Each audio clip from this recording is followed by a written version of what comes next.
UP में 2022 के महासंग्राम में नफरत की सियासत तेजी से बढ़ने लगी है। कांग्रेस में शामिल हुए तौकीर रजा के हिंदुओं के खिलाफ दिए गए विवादित वीडियो पर जहां बीजेपी के राष्ट्रीय प्रवक्ता संबित पात्रा ने जमकर निशाना साधा, तो वहीं महबूबा मुफ्ती ने भी यूपी में बीजेपी को हराने के लिए विवादित बयान दिया। देखिए नफरत के इन बयानों पर वार पलटवार।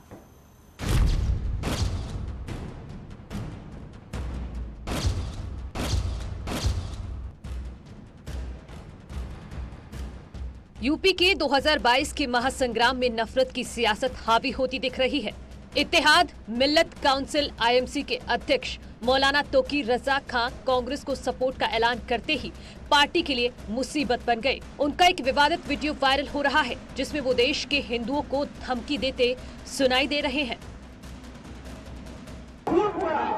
जिस दिन मेरा नौजवान मेरे कंट्रोल से बाहर आ गया, जिस दिन मेरा कंट्रोल इन नौजवानों को खत्म हो गया, मुझसे बहुत लोग कहते हैं मियां तुम तो बुज़दिल हो गए, तुम तो कुछ करना ही नहीं चाहते, लेकिन मैं कहता हूं कि पहले मैं मरूंगा, बाद में तुम्हारा नंबर लगता है। अब मैं हिंदू भाइयों से खास तौर से कह रहा हूं, मुझे उस वक्त से डर लगता है जिस दिन मेरा ये नौजवान कानून अपने हाथ में ले लेगा। जिस दिन ये नौजवान बेकानून हो गया और कानून अपने हाथ में लेने पर मजबूर हो गया, तो तुम्हें हिंदुस्तान में कहीं पनाह नहीं मिलेगी। हिंदुस्तान का नक्शा बदल जाएगा। हमारे अंदर हम लड़ा के पैदाइशी लड़ाके हैं अल्हम्दुलिल्लाह। बीजेपी ने उनके इस वीडियो को लेकर कांग्रेस पर निशाना साधा है। बीजेपी का कहना है कि तौकीर रजा कांग्रेस की भाषा बोल रहे हैं। यूपी के चुनावों में नफरत की सियासत हो रही है। बीजेपी के खिलाफ नफरत का जहर उगला जा रहा है।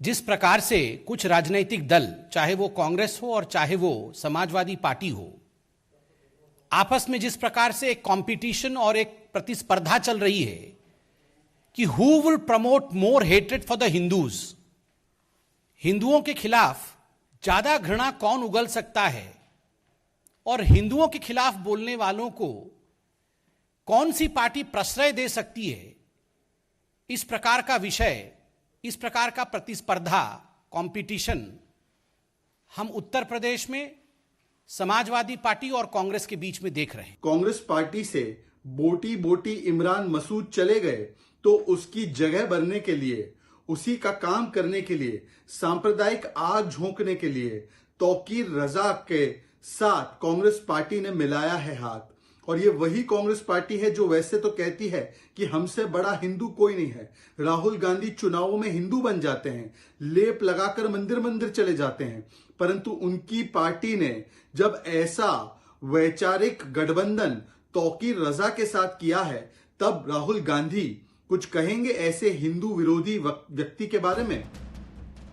वहीं जम्मू में बीजेपी पर तीखा वार करते हुए पीपल्स डेमोक्रेटिक पार्टी सुप्रीमो और जम्मू कश्मीर की पूर्व मुख्यमंत्री महबूबा मुफ्ती ने कहा कि उत्तर प्रदेश में बीजेपी से छुटकारा पाना 1947 से बड़ी आजादी होगी, क्योंकि बीजेपी देश को बांटना चाहती है। अभी पिछले 50-60 साल तो चले गए, मगर 70 साल से पहले हिंदुस्तान के लोगों को मौका मिला इस मुल्क को आजाद करने का अंग्रेजों से, और आज हमें मौका है बीजेपी से जान छुड़ाने का। और ये उस आजादी से भी बड़ी आजादी होगी। क्यों? क्योंकि ये इस मुल्क के टुकड़े करना चाहते हैं, ये हिंदू मुसलमान को बांटना चाहते हैं, ये सिख ईसाई को बांटना चाहते हैं, सरदारों को खालिस्तानी बुलाते हैं, जो हिंदू इनके खिलाफ बात करता है उसको देशद्रोही बुलाते हैं, जो मुसलमान बात करते हैं वो तो बात ही नहीं करता है। महबूबा मुफ्ती के बयान के बाद यूपी की सियासत में उबाल आ गया है। बीजेपी ने जहां इस बयान का कड़ा विरोध किया, तो वहीं कांग्रेस अल्पसंख्यक मोर्चे के प्रदेश अध्यक्ष शाह आलम का कहना है कि महबूबा के साथ बीजेपी सत्ता में रही है, इसीलिए वो उन्हें बेहतर जानती हैं। जो 370 की आड़ में कुछ परिवार थे कश्मीर के अंदर, जिन्होंने अपने आप को पाकिस्तान के यहाँ गिरवी रखा हुआ था और पाकिस्तान से ऑपरेट होते थे। आज जब भारत की तरक्की हो रही है, माँ भारती की जय जयकार विश्व में हो रही है, तो उन ताकतों को भारत का विश्व में बढ़ता हुआ वर्चस्व पच नहीं रहा है। और इसलिए ये वही महबूबा मुफ्ती हैं जो तिरंगे का विरोध करती थी, लाल चौक पर जो तिरंगा लगता है, और कहती थी कि तिरंगा उठाने वाला कोई कश्मीर में मिलेगा नहीं। आज वही कश्मीर है और वही हमारा आवाम है कश्मीर का।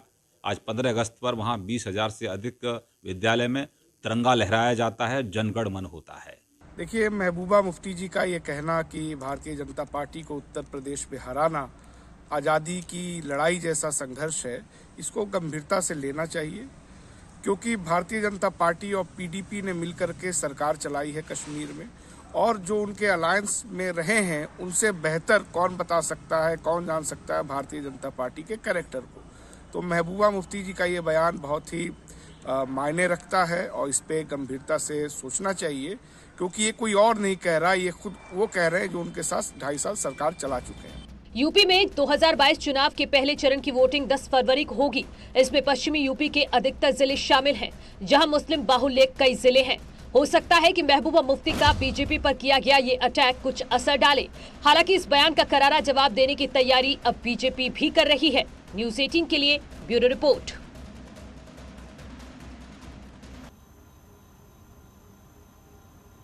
अब बात करते हैं प्रधानमंत्री मोदी के संवाद की। पीएम मोदी